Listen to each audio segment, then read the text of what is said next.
Hey there, it's me Sarah here from Wholesale Ted, one of the largest YouTube channels dedicated to giving you actionable advice on how to build a real money-making business.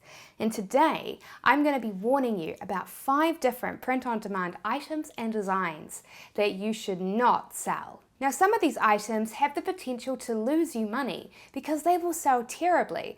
And so if you try to sell them, especially if you try to sell them using paid advertising, you risk making a big loss. And other items are ones that you should avoid because they could potentially result in angry customers, merchants, and even lawsuits. Now, yes, all of this sounds scary, but don't worry. If you follow the simple advice that I'm going to give you in this video, you shouldn't have any issues. And actually, some of these tips apply to dropshipping too. So if that's how you primarily source your items, or if you've got a flex store and you're both dropshipping and you're doing print on demand, you're going to find some great dropshipping tips in here as well. Alright, so before we jump into what these 5 products and designs are, I wanted to make this video a little bit more interesting. So what I'm going to do is I'm going to show you the first product. And when I do that, you're going to have 5 seconds to figure out why you should avoid it. And if you get it right, you get 10 points. Yay! Alright, so here is the first product here. This mug, created with the print-on-demand service Printify. What is wrong with this mug? You have 5 seconds. Go!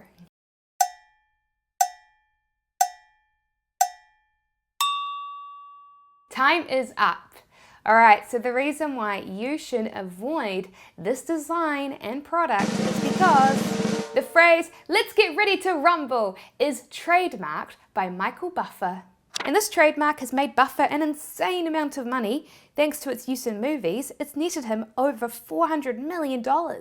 Crazy, right? And just a warning, Buffer has been known to protect his trademark aggressively. And so if you use it on a product, that is illegal, and you do so at your own peril. But trademarks are actually quite interesting. Something I get asked a lot from people is this. I know that using copyrighted characters like, say, Darth Vader from Star Wars is a no-no, but what about famous phrases Darth Vader said, like, "I am your father"? The answer? Well, sometimes you can. Sometimes you can't. You see, trademark is very different from copyright. A copyright is a legal protection on an original piece of artwork. So if you draw a picture or you write a movie script, those are copyrighted. Copyrights are instantly created when you make your piece of art. You don't have to do anything. But trademarks are different. A trademark is a legal protection over something that identifies a brand or a company. The most classic identifier for a brand or company is their logo, and so the Star Wars logo is protected by a trademark. And the interesting thing about copyrights is that they are mostly universal. Most countries will recognize a copyright by default, but trademarks are not universal. You have to file for your trademark in each country that you want to protect it in. So if you're dropshipping, you'll see Chinese suppliers sometimes using famous names. Sometimes they're breaking the rules, but sometimes they're not, as no trademark to protect them has been filed in China. But if it's filed in another country you're selling to, like the USA, it would still be illegal to dropship and sell it there, even if it was legal to buy and sell it in China. But that's not all that Star Wars have trademarked. They've also filed to protect the names of famous characters, like Luke Skywalker, Princess Leia, Han Solo, and of course, Darth Vader.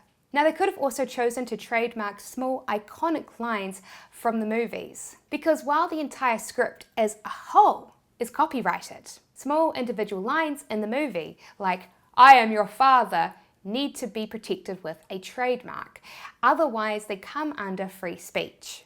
As far as I'm aware though, there is no active trademark for that phrase or any other lines from the movies, which is why a lot of print-on-demand merchandise exists for it. So yes, if you want to piggyback off of famous IPs, like movies and video games, using well-known catchphrases from them is a great way to be able to do that. Just make sure that those phrases don't contain a trademark within it. So if a character said, "just like Luke Skywalker," you couldn't use that phrase on a mug because even though the phrase itself is not protected with the trademark, the name Luke Skywalker is. And I also recommend that before you use any phrase in any print-on-demand merchandise, that you double check to see if it is trademarked.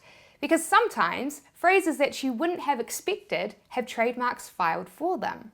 For example, did you know that Paris Hilton trademarked the phrase, "that's hot"? She even sued Hallmark over trademark infringement with this card that they made. Hallmark tried unsuccessfully to argue it was legally free speech, and they ended up settling out of court. So did you get it right? If you did, you win 10 points. If you didn't get it right though, that's okay, because we've got more opportunities to win more points. And the next product is worth another 10 points. So here is a t-shirt that would be a mistake to design and sell. Why do you think that is? All right, 5 seconds, go.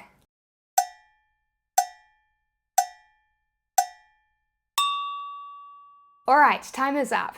The reason why it would be a mistake to sell and design this t-shirt is because it is extremely, extremely unoriginal, which is a death blow for print-on-demand products. You can't walk 2 minutes around Manhattan without seeing someone, somewhere, selling one of these t-shirts. It's one of the most iconic t-shirts of all time, and you'd think that that would be a good thing, right? Well, it really, really isn't.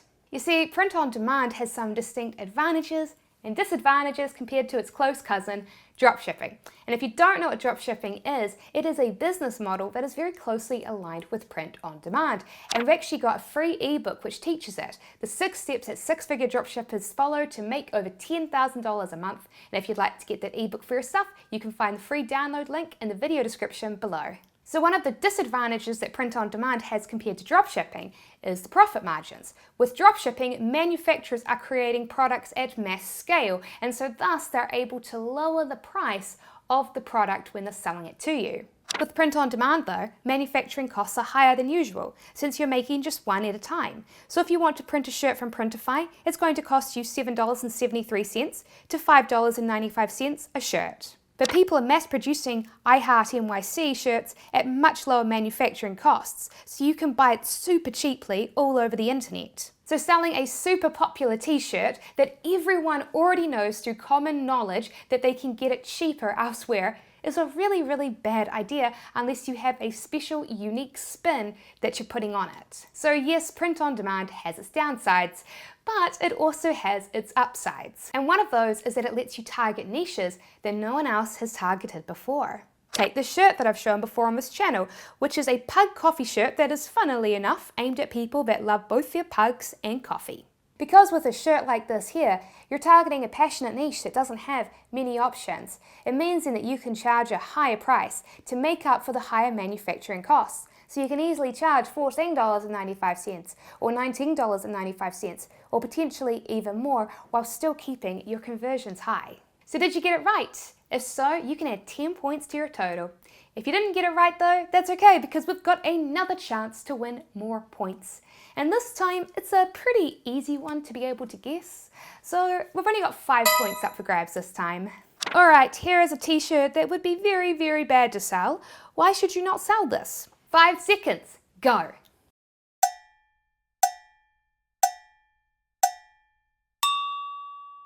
Okay, time is up. The reason why this would be a bad t-shirt to sell is because it features copyrighted images.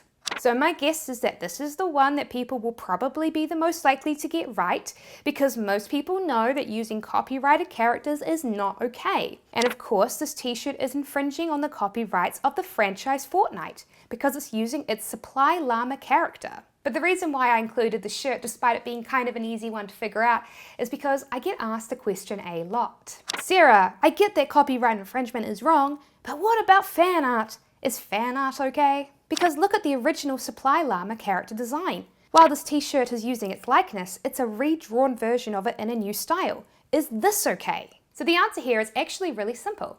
No, it's not okay. Let's get this straight. Fan art without the explicit permission of the copyright holder is illegal. And that includes free fan art that you see posted all around the internet. However, fan art can be a form of free advertising for a lot of brands, and so often brands like Fortnite will give permission to people like you and I to make free fan art, but not allow people to sell it. So if you try and sell a Fortnite t-shirt like the seller here, it's probably not going to last on the internet very long. There is, however, one medium that's kind of an exception to this, and that is anime. If you walk around an anime convention, you'll inevitably see a lot of fan art being sold at booths all over the show.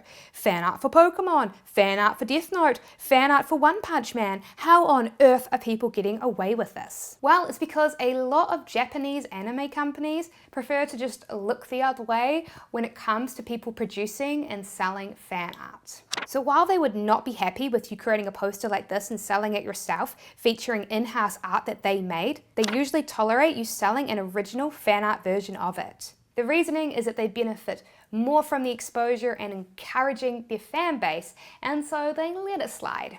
My friend Yaro from Ali Dropship does dropship illegally created anime products from AliExpress, and he has not had any indication of being shut down yet. I do, however, think that this is pretty risky. While anime companies are likely to be fine with fan art into the future, AliExpress product listings infringing on anime copyrights do get periodically shut down for, well, being illegal. But do keep in mind that while anime companies might right now be okay with you producing and selling fan art, they could at any time revoke this and choose to start protecting their IP into the future. So be sure to keep that in mind. Okay, did you get it right? If so, you win 5 points. Now, the next one is a little bit trickier, so we're gonna up the stakes here a bit. This time, we are playing for 15 points. Alright, so here's a t-shirt that you're not allowed to sell. It's this shirt here, which might surprise some of my viewers. That's because it's actually a shirt design that I featured and recommended in one of my channel's most popular videos. So Sarah, how on earth can you be saying now not to sell it? Well, that's a good question because usually you can sell this t-shirt. However, there is one exception. And that's Etsy, an online marketplace for handcrafted goods with millions of customers each month. You cannot sell this shirt on there. You've got 5 seconds to figure out why that is. Go!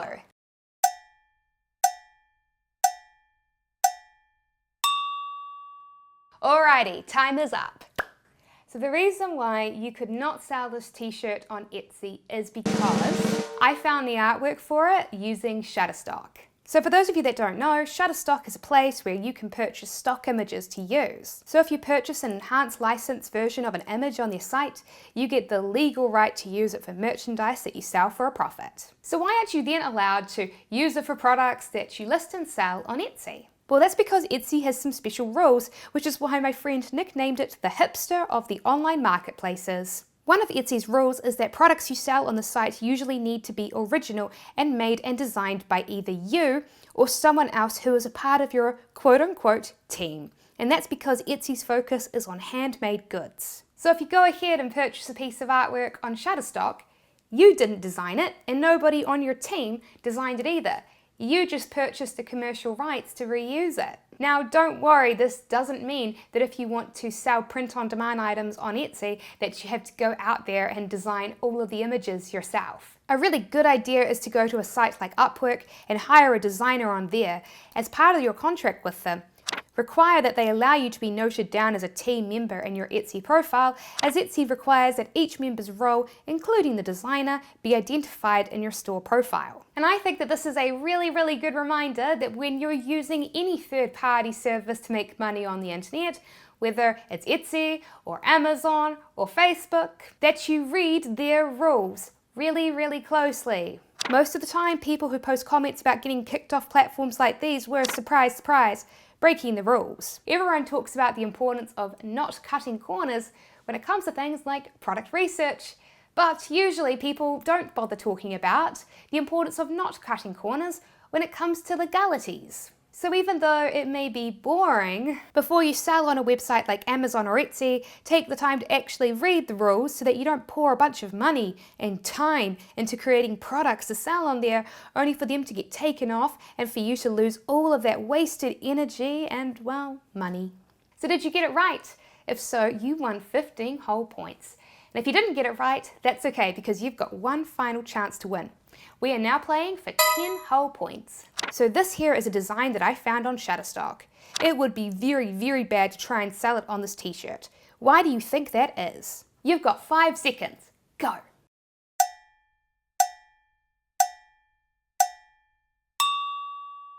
Alright, time is up. Alright, so for the final 10 points of the video, the reason why you should not sell that design on that t-shirt is because it has a black background. Yes, you might think that because the background on this image is black, that it's okay to print it on a black t-shirt, but nope, it's not. If you try to print a picture with a black background on a black t-shirt, it's going to end up with a weird border around it, and the black color of the shirt won't match the background color. It's going to look dreadful.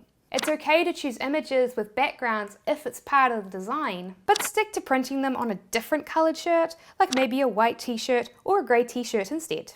And that's it. The game is over. Let me know how many points you won in the comments section. Thanks for watching this video, and if you learned something and you're not a subscriber, you should totally become one, because we are constantly releasing new videos with actionable advice on how to build a real money-making business.